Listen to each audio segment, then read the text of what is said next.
सेवेला येत असताना कधी माझा सत्कार करायला शाल आणू नका, टोपी आणू नका, टावेल आणू नका, ते फेटे आणू नका, दलिंदर फेटे ती एकदा वापरलं की फिसकटून दिले, तसलं काही आणू नका। मग तुम्ही काय नाही पेशंट म्हणून जरी आला तरी फक्त येताना एक आम्हाला अपेक्षित किंवा आपलं आपण ठरवू ती यादी कोणती आहे त्या पद्धतीने अपेक्षित ते झाड आणायचं आणि इथं आणून लावायचं, त्याची विशिष्ट आपण रचना करून घेऊया आणि अशा पद्धतीने सुंदर एक हे नक्षत्रवन म्हणूया किंवा अजून काही औषधी झाड असेल, सुंदर असं कंपाऊंड आपल्याला पूर्ण करायचं आहे।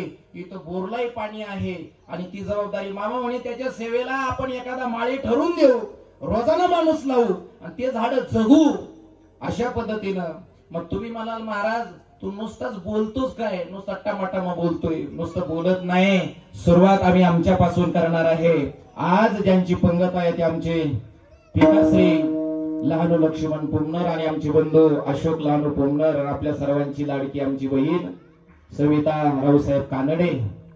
आज आम्ही संकल्प केलाय, नुसता संकल्प केला नाही तर मला वाटतं जवळजवळ आज गाडीमध्ये 20-25 झाडं आणली आणि सुरुवात ही आमच्यापासून करायची। आपल्याला सर्वांना हे इथून पुढे पाळायचं आहे, लक्षात घ्या का, कारण झाडांचे आपल्यावरती उपकार आहे। नदी गावश्च त्यानंतर वृक्षा नदी, नदीचे आपल्यावरती उपकार आहे।